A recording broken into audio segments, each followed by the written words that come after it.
Hello and welcome to the 105. I'm Cooper Petagna. That's 24/7 Sports Director of Scouting Andrew Ivins. And hey, nothing but the Tide, 41-34. Kalen DeBoer moves to 6-0 over guys named Kirby Smart, Steve Sarkisian, and Dan Lanning. Pretty good, Drew. I don't know about you. I thought this was the best game I've seen since probably 2019, Texas LSU, when Joe Burrow went to Austin. This game had everything. We're going to talk about Ryan Williams, Jeremiah Smith. But man, your thoughts on one of the best games I think we've seen in quite some time. Coop, I got to ask you, did you bail at halftime and try to find another game to watch? I've heard from a lot of people that they did. I stuck with it. I thought there was going to be some second half adjustments. I believe in the halftime X and O changes. So I didn't bail. Did you? I did not bail, right? And I have some thoughts on this. Like, one could say, when you look at Georgia, Alabama, they both walk away from this game. I think we both know that they're two of the best teams in college football. But what about Georgia? What about Carson Beck, the guy that is the odds-on favorite to be the number one pick in the draft? He played his worst game in his college career. You're down 30-7 at halftime. Uncharted territory for the Georgia Bulldogs and Kirby Smart alike. You come back and you're leading in the fourth quarter, and outside of a bomb that you give up to Ryan Williams, you have a chance to win that game. I think there's a lot of confidence to build from this game if you're Georgia. I'm not trying to, look at the silver lining here, but with a 12-team playoff, not a 4-team playoff, the margin for error is a little bit more. I think you're okay if you're Georgia. I think you took Alabama's best punch in the first half. You gave up 30 points. You played a lot better in the second half. So I'm actually okay if I'm a Georgia Bulldog fan waking up on a Monday. Awesome night of football, Cooper, like you said. I think if EA Sports 25 wants to come out with an instant classic score, we can go ahead and slot that one at number one right there. The other thought I had, Cooper, as this game kind of progressed, right, when Georgia made it a 1 or 2 score game there in the fourth quarter, you look at the clock, 6 minutes left. I'm like, man, in the NFL, this is plenty of time. And sure enough, there was so much football to be had. And really, I think that speaks to not only the talent level on the field for both rosters, but the coaching staffs, right? This is the best of the best, so the cream of the crop in the sport. I think it was a treat for us. And who knows how many more versions of this game we're going to get here this season. We could see it in the SEC title game. We could see it in the 12-team college football playoff. No, it was great, Cooper. And who cares if this doesn't change the CFP outlook? This is what we want to see, the best on best and a thriller, and it delivered on Saturday night. All right, it's almost been 72 hours since that game, and Ryan Williams, the true freshman, is still the hottest thing around in college football, and he's got all of college football world buzzing right now, and rightfully so. And if you didn't know by now, Ryan Williams is the 17-year-old phenom being compared to guys like Devontae Smith, a former Heisman winner, who Drew just absolutely went off in this game. 6 receptions, 177 yards, a touchdown. He might be the one with the statue next to Nick Saban before it's all said and done, not Kalen DeBoer. But let's have an interesting conversation, right? This is a hot topic. We talked about it a little bit before the show. Ryan Williams was ranked the number 8 player in the country, only ranked behind receivers like Jeremiah Smith, the number 1 ranked player in the country last year, and Cam Coleman at Auburn. We'll talk about him in a second. But Jeremiah Smith is balling too, right? So it lends to this question. If you had to pick a guy right now, choose your fighter, would it be Jeremiah Smith or Ryan Williams? There is no wrong answer, but I am pretty interested to get your feedback on this one. You said choose your fighter. Cooper, what is your favorite 2 ice cream flavors? You got 2 for me, or am I putting you on the spot there? No, I know this. Mint chocolate chip cookie dough. Okay, well, I think we are walking into the ice cream parlor. You only get 1 scoop. You're on a bit of a diet here, and you got to choose one, and that is Ryan Williams, Jeremiah Smith. Man, they are both awesome, and everyone's going to point to the age here. You said it. If you haven't heard, Ryan Williams, 17 years old, but Jeremiah Smith is still a young pump. He's a year and 2 months older than Ryan Williams. He will turn 18 in November. Cooper, these guys put on a show, and while Ryan Williams was doing it in the SEC, right, it was Jeremiah Smith against Michigan State. I've always called this kid a bully at the catch point. And the scouting report proved to be true against the Spartans. He had that nasty kind of one-hander over 2 defenders on the sidelines. And then guess what? He tracks it with one hand to score a touchdown. Also had a rushing touchdown against Michigan State. And if you look at the statistical picture, we just saw it right there on the screen. I mean, these guys are neck and neck. And really, to me, Cooper, I think it comes down to Ryan Williams or Jeremiah Smith. Which type of receiver do you like? To me, both of them are fast. I think you can make the case, hey, maybe, Ryan Williams is a little bit more finesse, but on the other side, Jeremiah Smith is more power. They are two different types. For me, I think the guy I side with, I like the bigger bodies on the outside, the guys that can win the 50-51. So I would go Jeremiah Smith. It's close. We haven't had him in a national standalone spotlight game just yet. That is coming on the schedule. And so I'm going with my guy, Jeremiah Smith. Ohio State, Oregon set the link up here in a couple of weeks as well. It doesn't seem, just because of the schedule, that Jeremiah Smith has had his moment yet, right? We saw Ryan Williams against Wisconsin, saw him on the biggest stage of college football on Saturday against Georgia, one of the best defenses in the country. Drew, here's a question for you. How much better can Jeremiah Smith get? Because you turn on the tape over the last 4 weeks of the season, and I still see a guy physically, yes, he's almost at that dominant stage as an 18-year-old freshman, but I think there's a lot of meat left on the bone. He's very advanced in terms of a technical route runner, very strong at the point of attack. He turns those 50-50 balls into a 90-10 advantage. But this is a dude physically, Drew, that 2 years from now, I mean, you compared him to Megatron coming out. I think this guy's just scratching the surface of what he's going to be, which is diabolical when you kind of think about what he's been doing on the field on Saturday nights. I remember that first recruiting scouting team call when I said, hey, guys, Jeremiah Smith reminds me a little bit of Calvin Johnson. And I think you all looked at me like I was crazy. This is back when Jeremiah Smith was a pup. And Coop, I've done so many radio interviews, so many newspaper stories. Everyone's writing about Jeremiah Smith, and I can continue to ask about him. And last week, Columbus Dispatch, I was on the phone with one of those guys, and it totally reminded me. I have called, or at one point I was calling Jeremiah Smith a puppy, and why? He's always had those big features. He's got big hands, right? Big feet. And I think what has made him who he is he wasn't always the biggest individual. You could see the growth potential from a young age. But when he was in the parks in South Florida, he had to create separation with his footwork, with his route running, because he wasn't the biggest guy. He wasn't the bully at the catch point. He's added 46 pounds in the past 3 years. That's per our numbers in the database. It's the first time we measured him at the All-American Bowl. I think he's put on even more size since he's arrived at Ohio State. And one of the reasons why, Cooper, he picked the Buckeyes, it's because of the Brian Hartline. That Jeremiah Smith, his family, his camp, they thought Brian Hartline was the receiver coach that could fine-tune him and get him to the next level. So what can he be? I think you look to the NFL, what we have seen the past 2 weeks from Marvin Harrison there for the Arizona Cardinals. I think if you ask everyone in Columbus, where does Jeremiah Smith kind of stack up with Marvin Harrison? I think they're going to side with Jeremiah Smith. So I think the sky's the limit, Cooper. I think we're looking at one of the greatest of all time. And with that being said, I mean, Ryan Williams, what we saw from him, or we have seen from him thus far, and really against a very talented Georgia defense. I thought you brought this up when we were talking on the phone over the weekend. Ryan Williams, that touchdown to give the Crimson Tide the go-ahead score, there's really three key moments for it. Outline them for us. I mean, there was three different things he did, which all kind of make him elite in one singular play. The catch point at the 46-yard line, which is just insane, between KJ Bolden and Julian Humphrey. 4 yards later at the 42, that make you miss to split those defenders. And then at the 25-yard line, the separation quickness to be able to run away from guys like that. I tweeted about this on Saturday night. KJ Bolden ran 10.79. Julian Humphrey was a sub 10.6 guy. Ryan Williams is a sub 10.5 guy who ran 10.49. We often talk about track speed, but for that to translate to play speed, to be able to make a catch and then be able to get into full stride and create separation between top flight defenders like those two I just talked about is absolutely crazy. At the age of 17 years old, to be able to do the things that he is doing. Drew, he is averaging 28.9 yards per reception right now, 5 touchdowns, one of the most explosive players in all of the game. He has 8 explosives. This dude, I don't know how he can keep up at this rate, but think about what he can be when he's 18, 19 years old. The sky is the limit for Jeremiah Smith. The sky is the limit for Ryan Williams. We saw him at Alabama, Mississippi, All-American Bowl.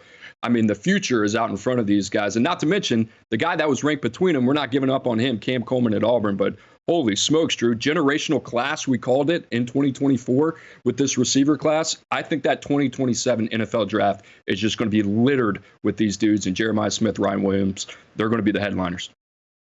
Well, Coop, I said I'm going with Jeremiah Smith. We need to hear your answer. I think you're leaning towards Ryan Williams. Ryan Williams. The answer is Ryan Williams. Right now, you said Jeremiah Smith is going to be one of the greatest of all time.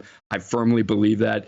This kid right here, Drew, through 4 or 5 weeks this season, is one of the most electric players in all of college football. He is a reclassification, and right now I think is like 5th in the Heisman odds. So if you want to know how different these two guys are, they're absolute creatures from a different planet. There you have it, Ryan Williams, Jeremiah Smith. We got freshman flowers coming up next. Our guys, Ryan Williams, Jeremiah Smith, they got the first 2 bouquets. Stick around, see who's next.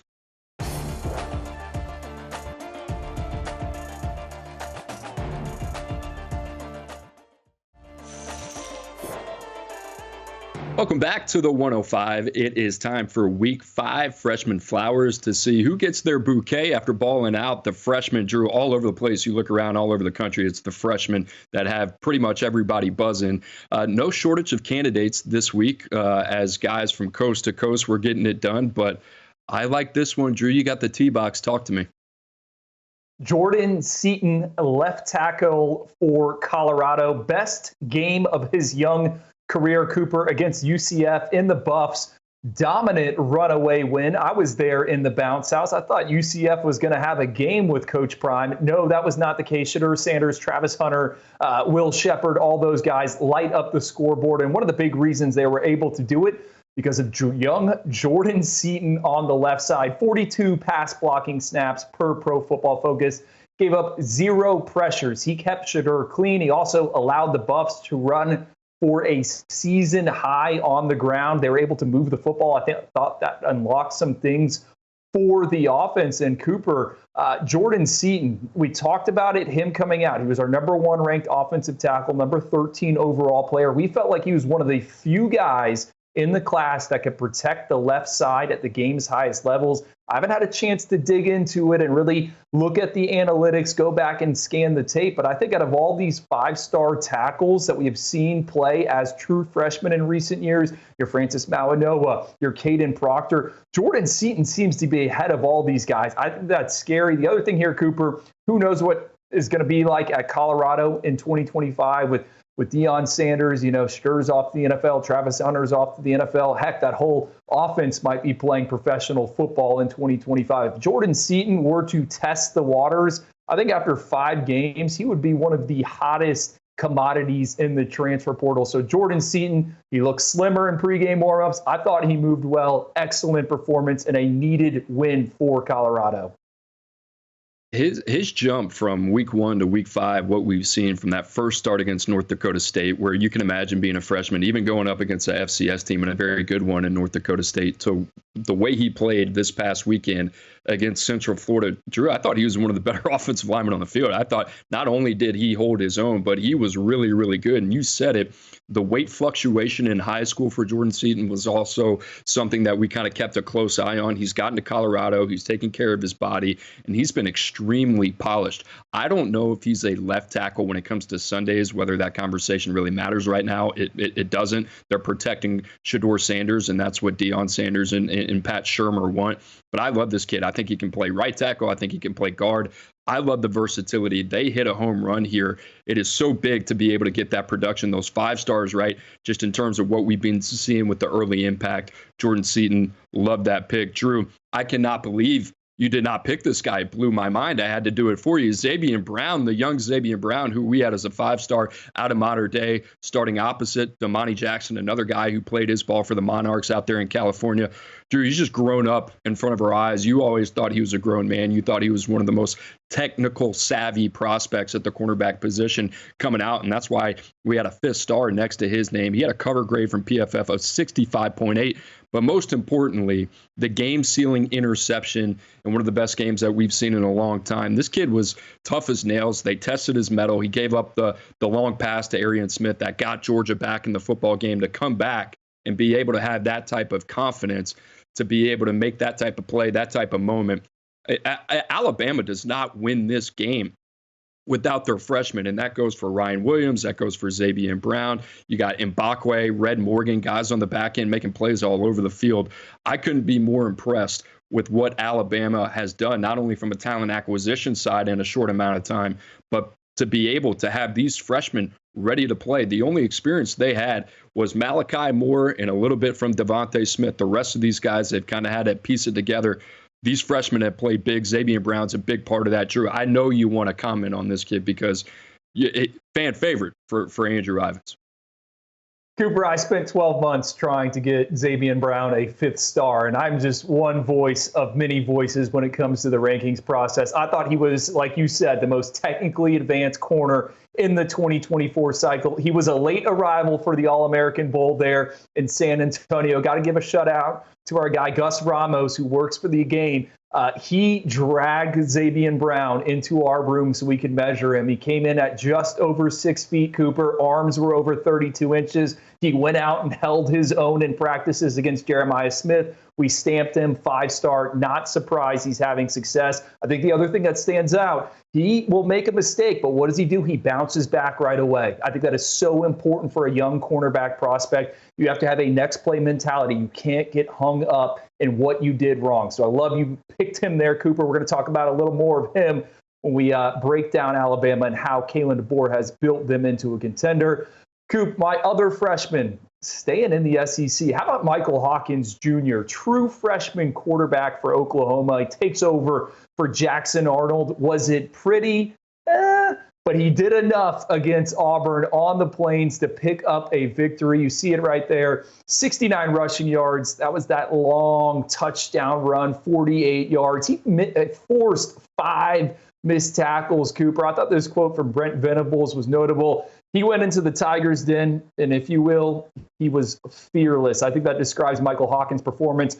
Number 35 quarterback for us in the 2024 cycle. He becomes the first Oklahoma true freshman to ever win on the road in their first career start. Does that really mean anything? I mean, I don't know. Look to the NFL. Oklahoma has a lot of guys that have played on Sundays and are starting on Sundays. So Michael Hawkins Jr., huge performance. Bye week for Oklahoma. And then guess what? They take on Texas in 2 weeks.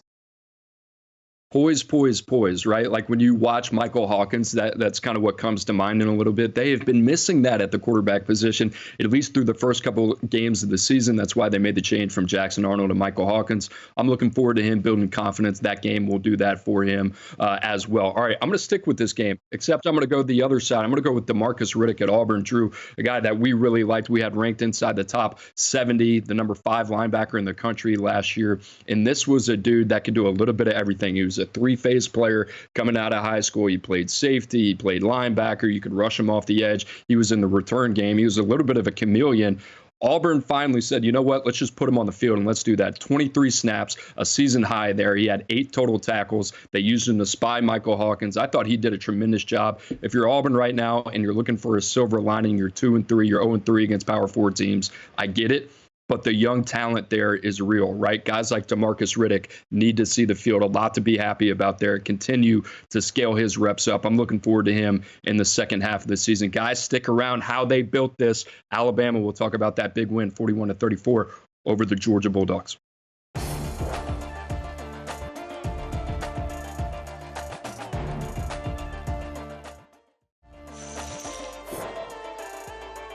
Welcome back to the 105. It is time for How They Built This, Alabama edition. Drew, do you have that hard hat in the background? I think it's a good time to put it on as we talk about how Alabama built this, right? And it's a little bit of a two-sided coin here because, well, since the team talent composite over at 24/7 Sports has been in existence for over a decade, Alabama has been number 1 in that regard for 8 out of the 10 years. So first of all, let's give our respect to the GOAT, Nick Saban, right? He's got a piece in this, but we got to give some love to Kalen DeBoer as well. Drew, I think you're going to take the macro approach. I'll take the micro approach. Tell me what you like so far about what Kalen DeBoer has done with this roster.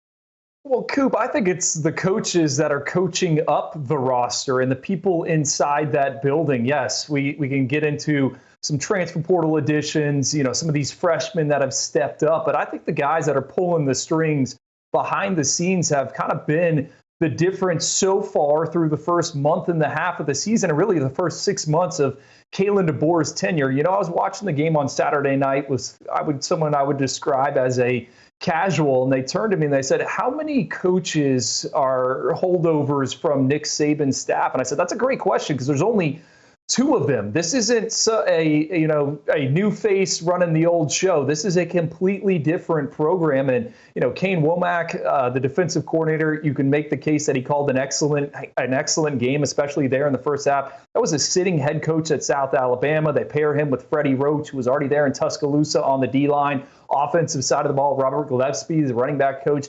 That's a holdover. And Cooper, what really stood out to me about Alabama, and this is saying a lot, just given that Georgia was the team on the other sideline, I thought they looked big, man. Maybe I've just been watching some low level of football, but I thought they looked big. I thought they looked athletic. I mean, we just talked about Xavier Brown in the freshman flowers segment. I went back and looked. Xavier Brown, when he showed up to the All-American Bowl there in San Antonio, 176 pounds. Alabama lists him at 196. That's a kid that's only been in Tuscaloosa for a few semesters now. And really, I think that strength program, Kalen DeBoer was able to retain a lot of people in that department. And he also brought with him, who I think is kind of a under-the-radar individual, Ron McCaffrey, over from Washington. These two guys go really, really far back. McCaffrey has trained U.S. Special Forces in the past.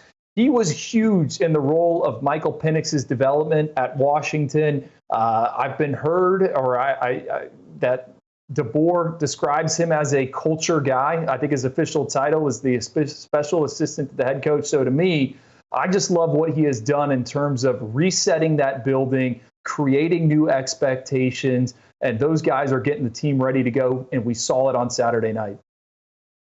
I agree with you with the physical element part of this. LT Overton, the former 5-star who transferred over from Texas A&M, looks like a completely different human being just in terms of the amount of weight that he's put on. Jaquavius Rousseau as well, one of those talented young pass rushers that we've seen make a difference.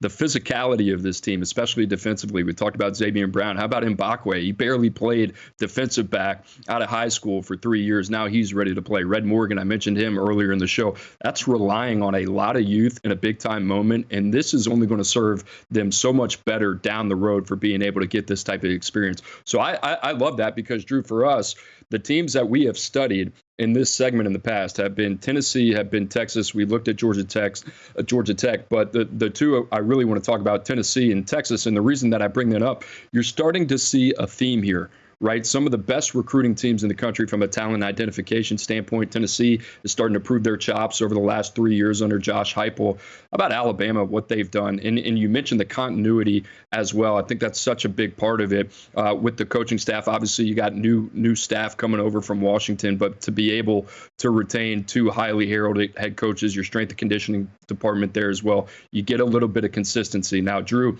in terms of getting into the weeds and the X's and O's and the Jimmies and Joes, I mean, let's talk about the quarterback position. You have the franchise guy there. We talked about that in Texas with Quinn Ewers. We talked about it in Tennessee with Nico. How about Jalen Milroe, man? This guy has been special, and I think Kalen DeBoer has gotten the most out of him through 5 weeks, the most that we've seen in his career. 18 games started, 29 games played. You like the quarterback situation a lot. Jalen Milroe has been one of those guys that we saw benched a year ago against South Florida respond not only last year, but he has gotten better and better week over week under Kalen DeBoer.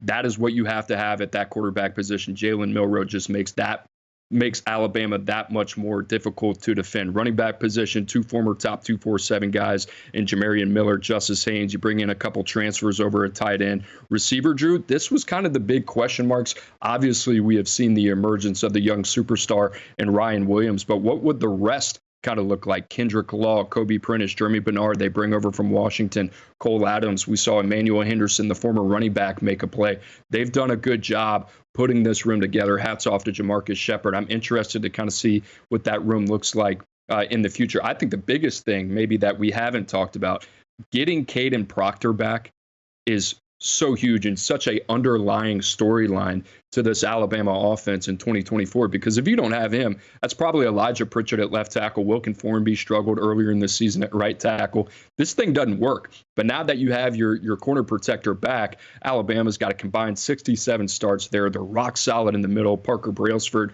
comes over from Washington, was part of a unit that won the Joe Moore Award last year. And then you have Jaden Roberts, steady as they go, and Tyler Booker, who's going to be a day 1, day 2 draft pick, right? So that offensive line deserves a lot of credit, but they have been super dynamic. They haven't missed a beat.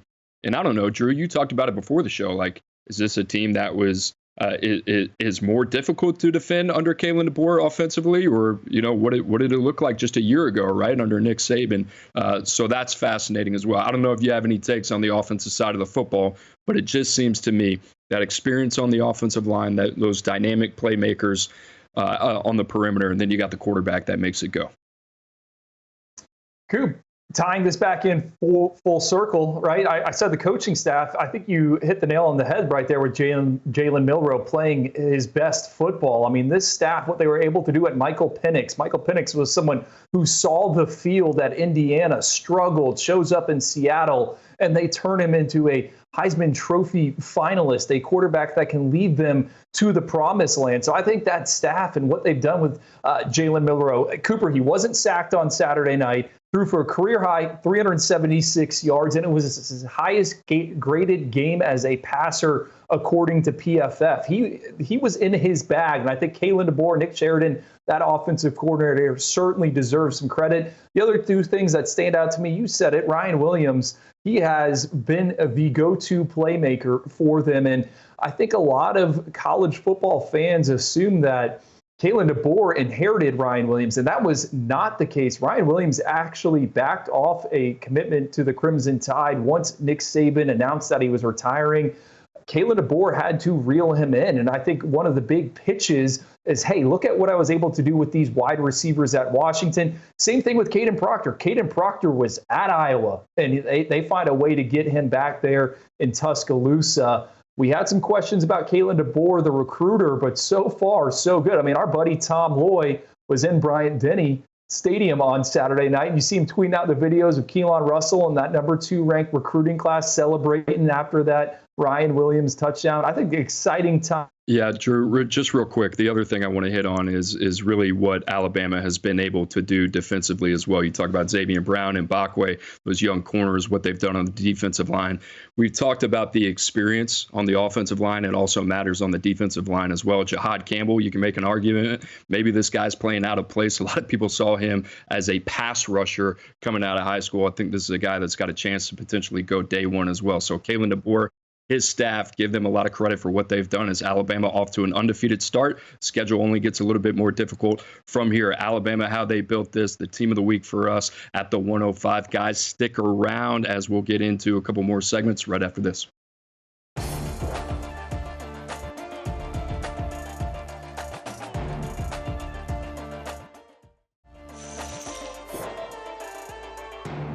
Welcome back to the 105. It's time to talk about things we did not see coming so far in the college football season. Drew, let's talk about the elephant in the room, the 1-4 Florida State Seminoles. It has been tough sledding for the Noles. They lose another game to SMU on the road, 42-16. Whoo! After a 13-0 season, it seems like it's been all downhill. Jordan Travis seems to be the point on the timeline where this thing has gone south. Florida State has not been able to bounce back. They bring over DJU in the transfer portal.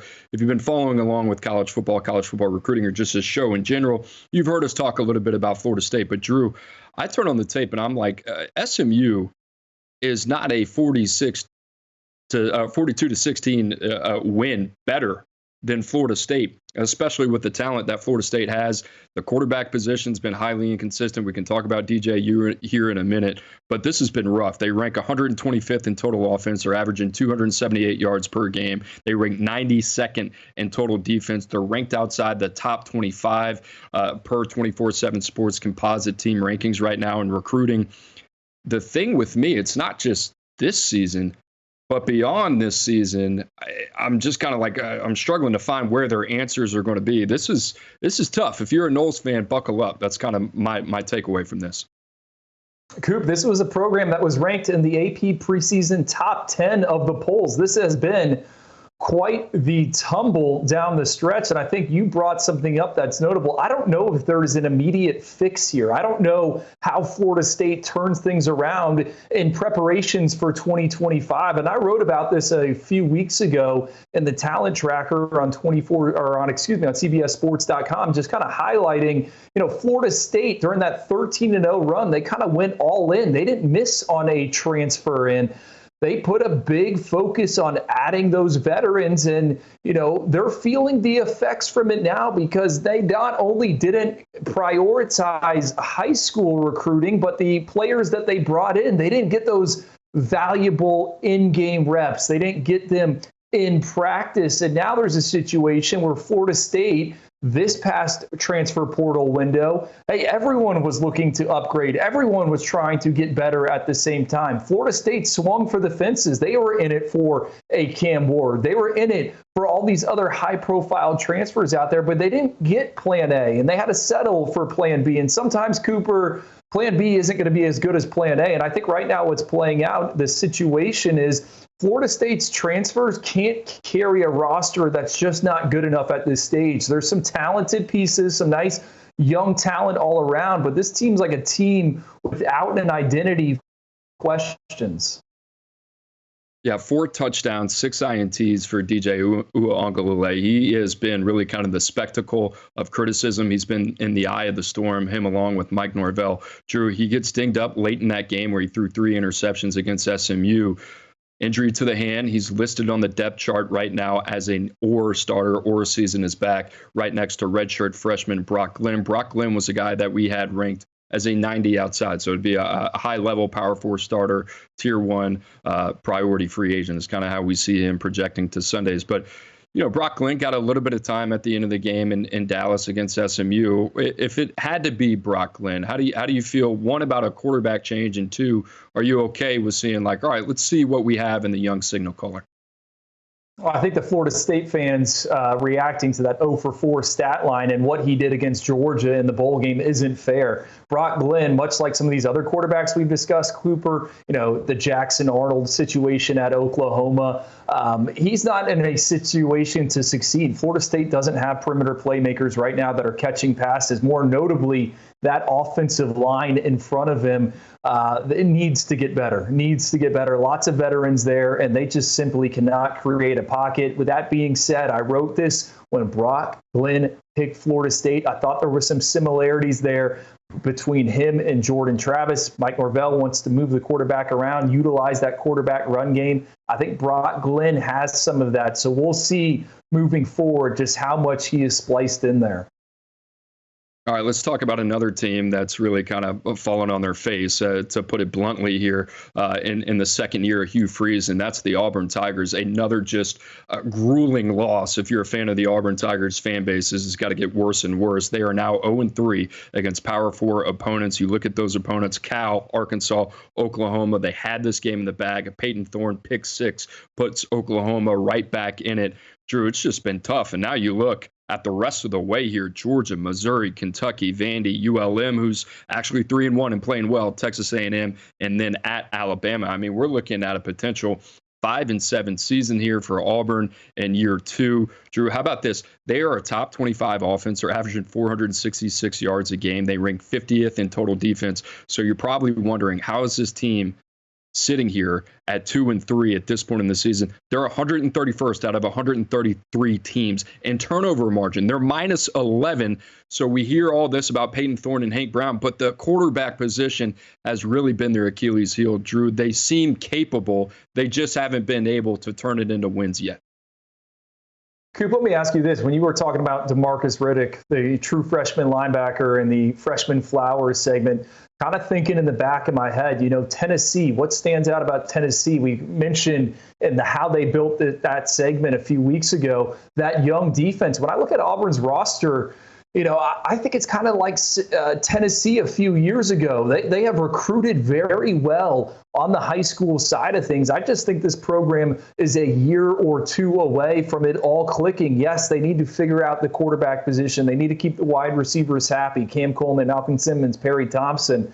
But I think Hugh Freeze needs to stop pointing the finger, realize you miscalculated at the game's most important position, and kind of batten down the hatches and get ready for 2025, because Auburn has the talent on the roster, notably on that defensive side of the ball, to contend in the SEC. Would you agree with me? I would, and I think the cavalry's coming. I love what they're doing from a recruiting standpoint. I love what they've done the last 2 years, quite honestly.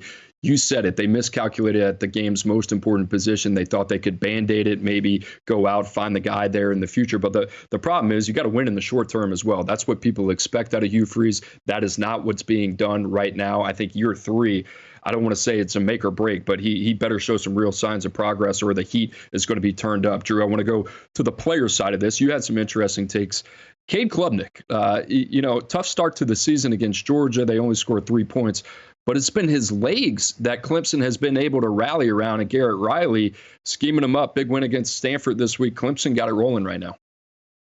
Yeah, Coop, you picked 2 teams where I don't think we could have forecasted them being where they are in terms of a record. To me, when you prompted me with this question, I did think about, all right, what are some players out there that have kind of surprised me? And you said it, Cade Klubnik, the runner this season. I mean, coming into the year, first 2 years at Clemson, he averaged 1.92 yards per carry. He took a ton of sacks. This season, however, 6.2 yards per carry through 4 games. We all saw him in Atlanta against Georgia. It was not pretty. But look right now, Clemson looks like a team that can push for a spot in the college football playoff. Garrett Riley has gotten Cade Klubnik involved on those RPOs. Remember, Garrett Riley got TCU to the national championship game behind the arm and legs of Max Duggan. Dabo Swinney said before the season started, Cade Klubnik up to 210 pounds. I kind of pushed back a little bit on that, having stood next to him at the Elite 11 finals there. He didn't look that big, but here's the thing. He's an athletic guy. Clemson needs this. This could unlock the offense. I'm excited to see him against Florida State, what he's able to do from a dual threat perspective. All right, I'm going to let you nerd out here. Brashard Smith, SMU, the Miami transfer. It seems like Rhett Lashley has been able to get this guy going a little bit. Former receiver, now playing running back. Drew, he's going off. I think you and I talked about it. It's kind of like the Tyrone Tracy love. I can see that comp coming out when he comes out for Sundays. But talk to me about this kid and what he's meant to the Ponies offense. Hey, you want to talk about that 12-team playoff and who can get in? How about SMU? Took down Florida State. They would be undefeated if it wasn't for a 3-point loss to BYU in week 2. Brashard Smith, this is a top 247 wide receiver for us, Cooper. 3 cycles ago, starts his career off at Miami. They used him a little bit here and there out of the backfield, but he was a guy that caught the football. He lined up as a slot receiver. Well, he transfers to SMU. Rhett Lashley, who coached him at Miami, they make the decision to move him to running back. 70 carries so far, 500 yards, 7 touchdowns. He's also got 11 catches for 121 yards and another touchdown. I could have never seen this coming from Brashard Smith. You saw it a little bit in high school, just them trying to get him the football on the jet sweeps and the end arounds. But as a between the tackles runner, he's unique. He makes guys miss in the hole. And obviously, he's got that breakaway speed. Go back to the 2021 cycle. 4.5 on the lasers in the 40-yard dash. It was one of the fastest verified times for anyone coming out of Miami-Dade County. He has been a massive surprise. And you're right, Cooper. I think NFL scouts are starting to circle that name as they build out their boards. I think you're out ahead of this one, buddy. I got to give you a little hat tip there. 2 other guys I want to hit on real quick. R. Mason Thomas, Oklahoma. I think we thought P.J. Adebawore was going to be the guy, the former 5-star. It's R. Mason Thomas, a guy that was once an Iowa State commit, was an absolute wrecking ball in that game against Auburn, had a sack and a half coming into the season. Over the last 3 games, 5.5 sacks. That's a name to watch as well. Drew, let's get into the Travis Hunter talk because everybody wants to talk about Travis Hunter. It's a bird. It's a plane. Is he a receiver? Is he a corner? I don't think it really matters. I think you and I have established that. You got to see him live this weekend. It's an interesting talking point for us because this is a guy that you have studied throughout his high school career, now to the point where now he's being talked about not only as the number 1 prospect coming out of high school, but most people see him now as a top 5 lock for the NFL draft this next spring as well. 46 catches, 547 yards, 6 touchdowns. That's what he's done offensively. 2 INTs, 13 tackles on defense. He's been targeted 21 times. He's only allowed 102 yards, 3 first downs, and no touchdowns. You and I are taking position stances on this one. I feel like I have an idea of what he's going to be on Sunday. So do you. We can circle back to that, but just talk to me about the Travis Hunter experience from the time in high school all the way to college. I've seen him 3 separate times in a 4-year span, up close in person at a game. First game of his senior season there at Collins Hill High School. It was one of the greatest, if not the greatest, high school performer I've ever seen. 17 catches, over 200 yards, 2 touchdowns, interception on defense. Was going to sign with Florida State, flips to Jackson State. Trey Scott, our editor at 24/7 Sports, he sent me to Jackson State's first game. Travis Hunter, I think, was playing. Prime said he was like 80%, had an insane interception for Jackson State against Florida A&M. And then finally, like you said, this past weekend at UCF, gets the job done on both sides of the ball. Became only the 2nd player this century to have multiple games in a season with a touchdown and an interception. Aqib Talib at Kansas in 2007. He's the only other guy that's done it. Cooper, every time I've seen Travis Hunter, those 3 times, I've got in the car and I've driven home and I've asked myself this question. Is he the greatest of all time? Okay, yeah, maybe yes. Is he a wide receiver or is he a corner? And I come back time and time again to, I don't think it matters. This dude is one of a kind. He is a 1 in a million type of talent. You said he might be a top 5 pick. He's a lock for a top 5 pick. How about the number 1 overall pick? You're getting a that can get it done on offense. He can get it done on defense. I've never been around anyone like him. Is polarizing. Your eyes just gravitate towards him. Cooper, before the game on Saturday, I was chopping it up with an NFL scout. I said, hey, you ever seen this guy in person before? And he said, no. I just turned to him and grinned, and I said, just wait. As we were leaving the field, he kind of gave me the thumbs up. Travis Hunter was the real deal. Plus 1,800, Drew, if you're looking at those odds, you and I like to talk about these odds, especially when it comes to the number 1 pick or the Heisman. Plus 1,800. I would turn that ticket in. And here's the other thing when it comes to Travis Hunter as a potential number 1 pick in the draft. I would not blink. All right, outside of me needing a quarterback, and I'm sure there's going to be a lot of Jalen Milroe, Quinn Ewers, Cam Ward talking, deservingly so. This guy can give you everything. He's an Iron Man of college football from the likes that we have never seen before. Drew, I'm going to take a positional stance. I'm going to go with cornerback. I just think this guy is unique. I think he's different. I think his reactionary athleticism, his instincts playing the ball in the air as well. And he is a dog. He's got something that you cannot teach. He's strong at the point of attack. He's willing. And when you need a big play, Travis Hunter comes up. So I like the cornerback position. Drew, you got about 15 seconds to tell me why you like receiver. Cooper, I'm going wide receiver. Kind of like with Ryan Williams that we talked about at the top of the show. No one tackles him. The first tackler always misses. Hunter can always do that. I'm leaning towards wide receiver, and I used to be in the cornerback camp, but my mind has changed. The debate rages on. Cornerback, receiver, I don't think it matters. Travis Hunter, one of the best football players in all of college football. Guys, just a reminder, 24/7 Sports YouTube channel is where you can find all of your content, including the 105. You can find us on Monday, Wednesday, wherever you find your podcast. For Andrew Ivins, I'm Cooper Petagna. Have a great rest of your week. We'll see you next time.